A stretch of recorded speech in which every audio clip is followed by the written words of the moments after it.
विधानसभा से सड़क तक गूंजा टोल टैक्स का मुद्दा, पिता पुत्र दोनों मोर्चे पर, हजारों लोगों के साथ धरना। झारखंड विधानसभा में मंगलवार को हंसदिया गोड्डा 4 लेन पर बने सुगावथान टोल प्लाजा का मुद्दा जोरदार तरीके से उठा।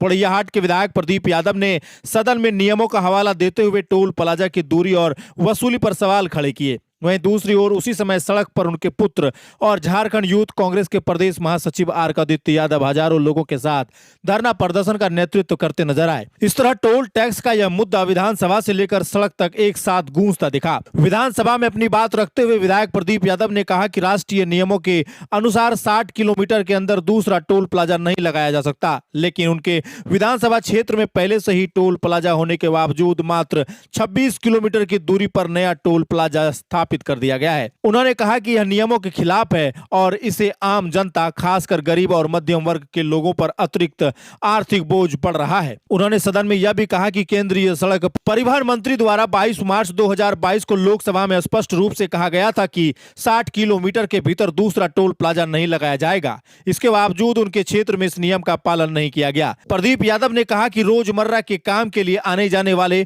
हजारों लोग हर दिन टोल देने के लिए मजबूर हैं, जिससे जनता में आक्रोश बढ़ रहा है। विधायक ने यह भी बताया कि वह इस मामले को लेकर राज्य के मुख्यमंत्री से भी मुलाकात कर चुके हैं। मुख्यमंत्री ने मामले को गंभीरता से लेते हुए संबंधित अधिकारी को संज्ञान लेने और आवश्यक कार्रवाई करने के निर्देश दिए हैं। विधानसभा अध्यक्ष रविंद्रनाथ महतो के समक्ष उठाए गए इस मुद्दे पर संसदीय कार्य मंत्री राधाकृष्ण किशोर ने भी मामले को देखने की बात कही। इस बीच सड़क पर भी टोल टैक्स को लेकर विरोध तेज होता दिखाई दिया। हंसदिया गोड्डा 4 लेन के सुगावथान स्थित टोल प्लाजा पर मंगलवार को कांग्रेस कार्यकर्ता और स्थानीय लोगों का गुस्सा फूट पड़ा।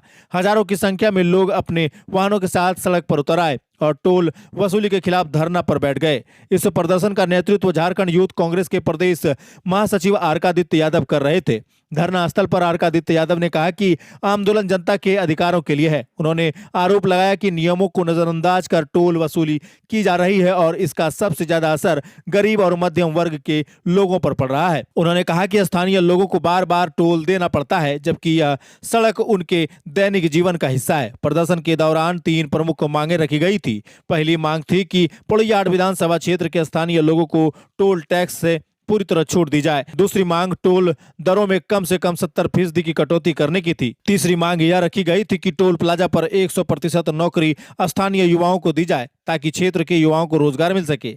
अब यह सारी मांगें बदल गई हैं। अब सीधे इस टोल प्लाजा को बंद करने की बातें कही जा रही है और इस मांग को तेज भी कर दिया गया है। आरकादित्य यादव ने चेतावनी दी कि यदि राष्ट्रीय राजमार्ग प्राधिकरण यानी NHAI इन मांगों को गंभीरता से नहीं लेती है तो आंदोलन को और तेज किया जाएगा। उन्होंने कहा कि यह केवल टोल टैक्स का मामला नहीं, बल्कि यह जनता की जेब और स्थानीय युवाओं के भविष्य से जुड़ा हुआ सवाल है। धरना स्थल पर मौजूद लोगों का कहना था कि हजारों की संख्या में वाहन मालिक और चालक टोल टैक्स के विरोध में एकजुट हो चुके हैं। कई लोगों ने आरोप लगाया कि नियमों के खिलाफ टोल वसूली की जा रही है और इसका सबसे ज्यादा असर गरीब और छोटे व्यापारियों पर पड़ रहा है। विधानसभा में उठी आवाज और सड़क पर उमड़े जनसैलाब के बाद अब यह मुद्दा और भी बड़ा रूप लेता दिखाई दे रहा है। स्थानीय लोगों का कहना है कि जब तक इस टोल प्लाजा पर वसूली बंद नहीं होती या नियमों के अनुसार समाधान नहीं निकलता, तब तक उनका आंदोलन जारी रहेगा। फिलहाल हंसदिया गोड्डा 4 लेन का यह टोल प्लाजा अब सिर्फ एक सड़क का पड़ाव नहीं, बल्कि जनता के विरोध का बड़ा केंद्र बन चुका है।